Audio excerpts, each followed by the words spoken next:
Overwatch fans are still reeling after the disappointing announcement that the entire purpose for the 2 attached to Overwatch 2 is being downgraded to what seems like an afterthought. All the while, Diablo 4 gears up for a big release this week with critics and hardcore fans alike singing its praises. You remember when we were supposed to get a endlessly replayable Diablo-style game? Ugh. This past week, we have seen a lot of community conversation on the state of the game, including one of the biggest content creators in the world reacting to our video. Dude, this guy went so hard. Where he was like, you know what, Blizzard? F*** you. F*** you for lying to me. F*** you for everything, man. I fucking hate you guys. Oh my god. My expectation of Overwatch and like my excitement for the game is pretty much at zero. Like, I have no enthusiasm for Overwatch anymore because I know what it's never gonna be.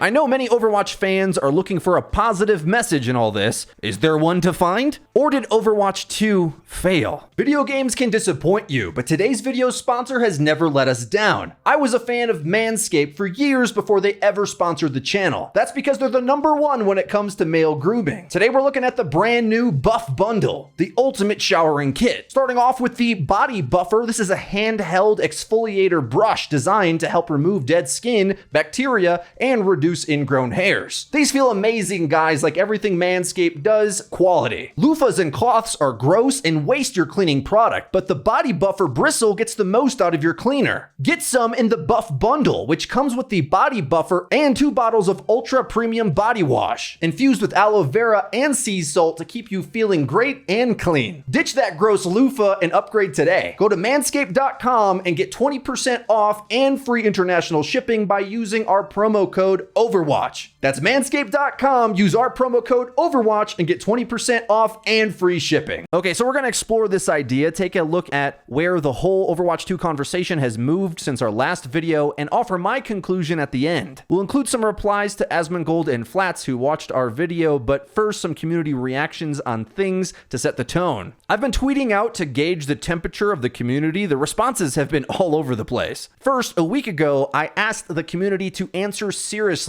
Did Blizzard do a good job supporting Overwatch 2 PvP since release? And as you might imagine, with the wound still fresh, most people said no. And also with a poll like this, because everyone has so many different opinions, there's a lot of ways that you could be upset by what they're doing to the game if it affects you personally. But that's always been the case with Overwatch. To be honest though, when I put this poll out, I expected it to maybe be a bit more yes, despite even the bad news. Coach Mills responded in saying, most people are going to vote no on this purely because of the Blizzard hate, which I get, but the live service balance and content updates for PvP specifically have beaten other live service games, at least for this short time. If they keep it up long term, it's phenomenal. Pretty tough to have this perspective at the moment though, of course, when there's a much bigger elephant in the room to talk about. And overall, the replies to this poll were far more positive than the votes themselves. And I think that's because if you're a PvP player, we can still remember the end of the content drought and the frequency of balance that we always wanted finally being here. So I waited a week and then put out another poll, this one to the subject matter of today's video. Is Overwatch 2 a failure? And well, still somewhat of the 60-40 split going on, give or take a few percentage points. Rank #1 Brig player Violet responds in saying, the only thing Overwatch 2 has succeeded in is bringing in more money. Montage Maker Recall says, content-wise not at all, especially considering what we got for 3 years before that. But that's a super low bar to cross. Overall, as a sequel, yes, it's 100% failed. Financially, I'm sure it's doing good, but long-term is uncertain at the moment. Not because they are not making new content, but because of people's perception of the game and trust in Blizzard to deliver and not mess up even more somehow. The monetization is still one of the worst out there in my opinion, and if they fix that, the game might be a success in a year or so. Yeah, buddy, I don't think they're changing the monetization, even though they're changing the scope of what they're delivering dramatically, which is part of my big problem with it. We'll continue on that thought later. YouTuber turned shoutcaster Dividing by Zero says, it depends what you consider a failure to be. I think it's subjective. If you're basing it off what we were pitched in 2019, it's an objective failure. We weren't delivered what was promised, full stop. However, if you base it off Overwatch 2's current goals, aka creating a free-to-play live service game with consistent new content and effective monetization. Effective, that's a very interesting term there, bro.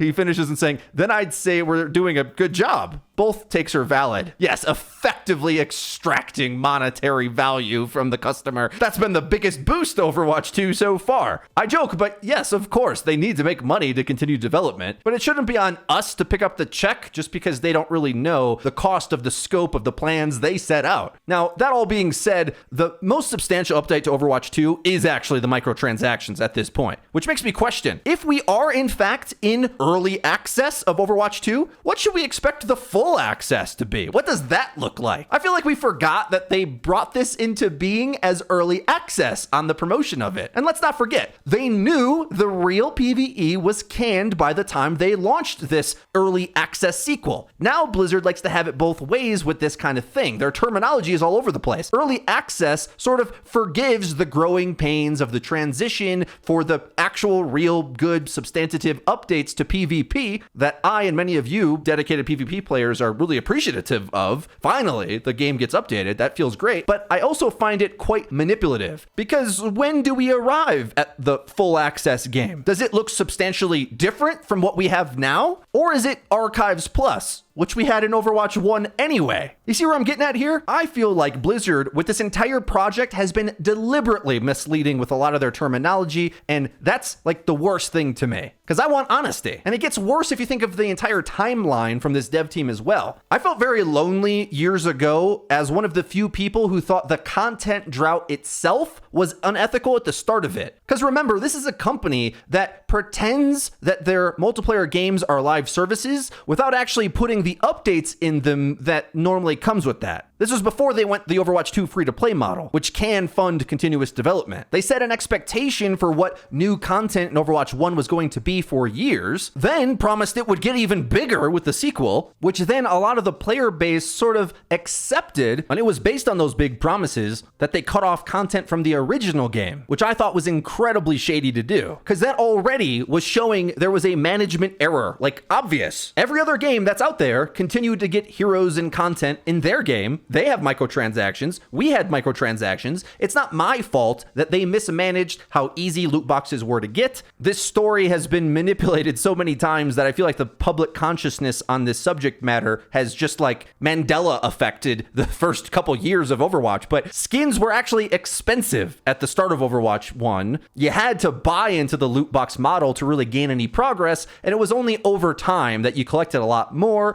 And when they put in generous systems like duplicate protection and more currency, things like that, where it got to become very easy to not have to pay anything if you were a dedicated player. Surely that income source drying up is why we have such abrupt change to the free-to-play business model, where you have to continuously put in money, no other option. And of course, you notice that the monetization pipeline has never ceased, never halted, never been delayed, canceled, downgraded. In fact, they have further plans for more microtransactions. That works perfectly fine. It's not hard to see where their priorities are on this. And I was skeptical at the start of it. It looked publicly like a mistake, but it felt like nobody else assumed Overwatch 2 was going to be an extension of the development hell of Project Titan. No, this was Overwatch now. They got it figured out. But let's remember, this is the same team that burned through 7 years of development hell, and now combined with Overwatch 2, it's over 10. The number of times that workload from this team has been abandoned is sad, especially knowing what they're capable of. Now, in my Jeff video, I rage against the machine a bit at Blizzard for misleading us in multiple ways. In Asmongold's reaction video, he says you can't take it personally because the devs are just doing their jobs, just following orders. That excuse has always worked in history, right? Always an acceptable answer. But no, seriously, I don't blame the lying devs for lying by omission for half a year, because if you think about it, it badly would have tanked the relatively strong release of Overwatch 2, so I see why they did it. Yeah, of course, withholding the truth was probably the right business decision, even if I find it unethical and not what Blizzard should stand for. Now, what should Blizzard stand for? Well, if you didn't know, Blizzard Entertainment is well known for having an orc statue dedicated to the principles that the company is supposed to be founded on. There's plaques on the floor of it, and it seems year by year we just find a new reason to cover up one of these. With the big lawsuit scandal, every voice matters sounds like a ridiculous thing to have a plaque for, of course. In this case, I'm going to read a couple other ones. This one says they're dedicated to creating the most epic entertainment experiences ever. Yes, of course, unless it's easier to make money by not doing that. Or how about this one? Play nice, play fair. That one stings a bit for me. I don't think the great bait and switch of Overwatch 2, this elaborate rug pull, none of this was very fair to the player base, and certainly not so nice. Oh, yeah, of course, we can't blame the devs for working in the evil empire. If Darth Vader tells you to jump, you gotta say how high. But I don't think we need to be trusting this company to live by the words they say they want to or aspire to anytime soon. They should just tear down this statue, let's just be honest. Now, to that point, I got a surprising reaction from Flats on my principal complaint. I said that players would have bought more skins, battle passes, and other microtransactions, thinking they were funding the development of something bigger. Of course, the devs never said they had downgraded the PvE. They just said we would hear more news about it next year. They called the game early access, which implied it was building towards something, at least to me. But Flats thinks that perspective is copium. But here's the thing. I don't have to go far to find a player that did exactly those things from the perspective I'm saying. I happen to know a lifelong Blizzard fan who bought into the bigger promises and willingly signed up for the battle pass, expensive MTX, and all of it. I apologized for all of that, and I put money in, thinking that this was on the long haul. I 100% paid more for things that I thought were funding something bigger and better. So, if I did that, I'm sure there at least is a sizable minority of people who also did in this 6 odd months the game has been out. Money that surely would have been less if we knew the truth from the start. And I don't even need that point to convince you. If that isn't the case, why didn't they tell us from the start? Wouldn't that have been the honest thing to do? No, of course, they knew the bad press alone would have affected the sales numbers of everything, interest, regardless of like the super fan argument I'm making. It obviously was going to hurt microtransaction sales. That's why we all probably agree it was the only decision they had to make. Overwatch 2's launch relatively felt like a success, and being honest, probably would have tanked it. Let's just be real. But that's not what Blizzard's supposed to be about. That's not what I thought they were about. I thought we were making a new foundation. Blizzard is supposed to make great games that you want to spend money on. You know, there's a drama in the Diablo 4 universe right now. We've found the microtransactions in that game, a game that's full price, has a battle pass, and expensive cosmetics over the top, but no one is going to care. No one. Because the argument over extra transactions in video games was lost years ago. And if you make a game that bangs, the players are gonna pay. That's the consensus, at least on the whole. What you're not allowed to do is have all that extra microtransactions, but lack the content to make it feel worth it. But no, instead, we get the manipulation of the message, but they're a publicly traded company after all. I guess they have to do that. I really feel for our devs. Imagine what it's like being an Overwatch dev right now to have to wear the burden of the worst news the game has ever had to report. All the while, the Diablo devs are readying the champagne for the release of Diablo 4. And while it's too early to be certain, the early reviews are very good. And the end game even seems to be getting the stamp of approvals even by the harshest of diehard players. They're responding to feedback, all the things we thought our devs were doing, not knowing they were hacking off a big section of the promises in order to do so. Honestly, I think Diablo 4 could be Game of the Year. And yes, I know Zelda just released. That's how good I think Diablo 4 is. So yeah, it's pretty tough for me to be as a Blizzard fan seeing all of the party going on down the street. Meanwhile, we're on bread and water. Blizzard is seemingly reintroducing their old industry-defining quality standard to that franchise, which is an impressive feat considering they hadn't put together a Game of the Year worthy title since, well, Overwatch 1. I thought we were the golden child. Turns out we're the redheaded stepchild. And on the roadmap, they're announcing what looks to be a mobile game by many. I didn't even think that was on the table because I think we would be in outrage if they cancel PvE and the very first new edition they make is a mobile game. Again, I could tolerate an Overwatch mobile game of any description if we also got the main things we want. That's what modern gaming is. You can have your Diablo Immortal, but you need to have your Diablo 4. Where's our sequel, Blizzard? Where is it? What is this early access version of a PvP